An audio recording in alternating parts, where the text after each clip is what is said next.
Hey everybody, welcome to the next episode of the Strand Tennis Center podcast, filled with tips, advice, tennis, not tennis, just life advice too, whatever you need. Like it on YouTube, share it on the podcast as well. Thank you. All right, George. Welcome to the Strand Tennis Center podcast, everybody. I'm Steve Capo. I'm your host. I haven't done one in a while. I miss you, George. Miss you like long moonlit walks along the beach, George. USTA season, they go through a lot of, we're talking about USTA doubles 3-5-4-0. I want to go over some common mistakes and corrections we need to make because we're getting to the end of those seasons. They play a lot of nationals. They do a lot of regionals. They're going to regionals and nationals. And want to go over most common mistakes and corrections for USTA. We'll do that today. Or for any doubles match you're playing, usually 3-5-4-0 for the club player. We'll go through them, try to take our time, try to unpack as many of them, and hopefully it helps when you're playing your match. The number one mistake, and I took notes, George, can you believe it? I actually prepared, taking notes, being so professional these days. Number one is poor court positioning, especially at the net. This usually happens a lot. Net players, especially on the serve side, when our partner's serving, the net player tends to guard the alley too much. And that's the lowest percentage shots. Higher part of the net, harder to hit there. The players should not be covering the net as much. They also tend to stand too close to the net or too far back, and they should stand in the middle of that box so they can react to the ball. So I wrote the correction here. The correction is the net player must, guard the middle. You're trying to guard the middle, lean more towards the tee because that's where most balls go. A higher percentage of balls go down the middle. And I always say whoever owns the middle owns the match. And if you do that as a net player, you're looking to poach. You're looking to cross and take more balls. More balls, again, go cross-court or down the middle. So that's number one. The court positioning is very key. There's many matches where balls are coming across almost in the center of the court, and that net player is just kind of watching. And what will help you, this is another tip, but will help you is just kind of move with the ball. It'll help you. When the ball goes back to your opponent, move back to your partner, move back with the ball. It's a very big key. Number two is just simple, sometimes a lack of communication. They're not talking enough. You can go as far as setting plays and talking before a point, but something like this is just when a ball's in the middle, understand who has it, communicate with that. Both players are, if they're going for the same ball. So a simple correction is say mine, yours, over, switch. Very important. Some players switch and they don't call it. Usually the player behind, when a player switches, will call switch, obviously, because they see that person. Ball goes over their head, ball goes over your head, you yell switch. Just communicate. Those are the real four big ones. Mine, yours, over, and switch. Not attacking the net. Too much baseline play. The problem is when we play, we see tennis on TV and it's really high level, and they're playing a lot of staggers that the ball is so damn hard, it's hard to get in. But they still should be coming in on that level as well. But players too many times are on the baseline. They prefer the ground stroke rally. And when you play dubs, you got to close it. The team gets both players at the net often wins. Be aggressive on short balls, especially second serves and weaker returns, and follow your approach shot to the net. So get in as much as you can.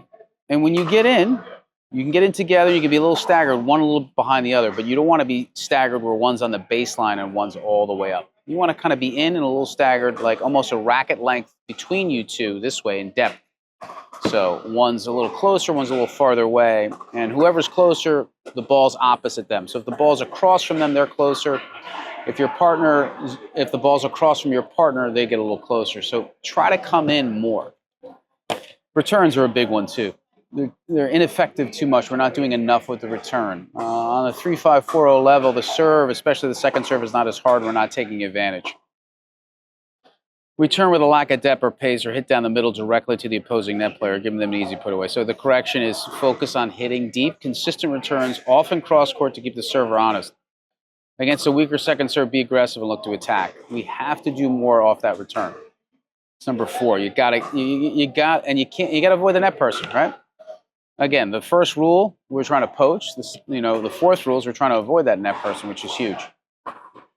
not hitting a lot of lobs. And one of these is also the overhead, but the lobs are key. Like at 3.540, on that level, people don't like overheads. On the professional level, they do. So hit a lot of lobs. Work on them. Players either don't use the lob enough, or it's too short, allowing the net player to have an easy overcorrection. The lob is a powerful defensive and offensive weapon. Use it to reset the point when pushed wide to drive net players back to expose weakness. Aim for deep lobs, ideally over the opposing net player's backhand shoulder, which is key. Hard for them to hit it overhead that way. So practice the lob in your drill sessions and practice session. Use it a lot. It's very important. It helps reset the point. Ignoring the opposing net player's feet. Sometimes when we hit a ball, we hit it right at the net person or try to go around them. And what you should do is aim for the feet. Make them bend and have to hit upwards. We tend to, we're going to get around them, we're going to hit through them. Just hit at their feet. It's really hard for a player to get that ball up and in a good position. Usually they get a low volley, they hit it upward, and then you can crush the next one. Very important. Number 7, poor serve placement, like especially the second serve. Like usually in any match, whoever has got the best second serve usually wins the match. I mean, it's very important. Second serve needs to be deep. It needs to be either, and I would use the jamming, go into the body of the opponent. Very important to do that. We hit it too flat and too hard, as we wrote down, with a little margin for error. Second serve is too weak and sets up. So develop a dependable second serve with spin, slice, mix up the serve, wide, tee, and body. You really want to mix it up, create a lot of confusion. Keep the opponent off balance. A consistent deep second serve can help many, like we said, can help many points by itself. So deep variety is important. You don't have to necessarily hit it hard as long as it's deep and it moves around. Lack of consistency and unforced errors. That's just a big one where we're just not keeping the ball in play enough to get us a chance. I always say the best way to win a point is to start the point and keep it going. You hit a shot, and rather than moving, here we go. Word I wrote down. Players try to hit too many winners too early and attempt a low percentage shot when not in a winning position. This leads to too many unforced errors. Focus on consistency and getting the ball in play with good depth and margin. Let your opponents make the errors. High percentage tennis wins the matches. Again, high and deep will be a big key. Not following the ball in static movement. That's what we were talking about before. You got to move with the ball. Pretend you have a belt on. There's a string, and at the end of the string there's a ball, and that ball is going to move you. Wherever that ball is being hit, you're moving with the ball. Very important.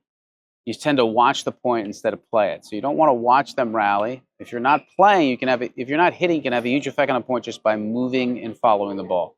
And even follow your opponent. So if you're on that string drill, so your partner moves out wide, you move out wide. It's very important. Number 10, George, we're going through them quick. This is the last one. Poor overhead technique. This is huge.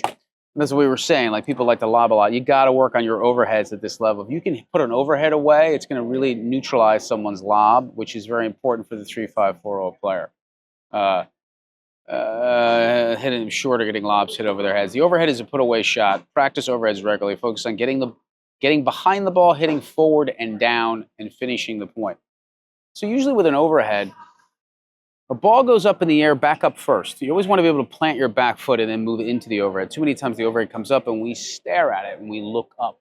And we look up, and by the time we're looking up, the ball's over our head. So as soon as you see an overhead, first thing you do is back up. You have to turn, then back up, and back up too much so you can plant your back foot and push forward. Those are really the 10 things. Really guard the middle, serves, attack the second serve, overheads, and lobs. Those are huge things, right? And if you can do that, you can win a lot of your matches. Hopefully this helps people at the regionals. And again, hit at their feet. Don't hit around. Those are the 10 mistakes that we can work on. And I hope this helps you, the USTA, and helps you with any doubles match. Thank you, George. It's a pleasure to see you, everybody. The answers and the actions. Thank you. Hey, everybody. Hope you like the podcast.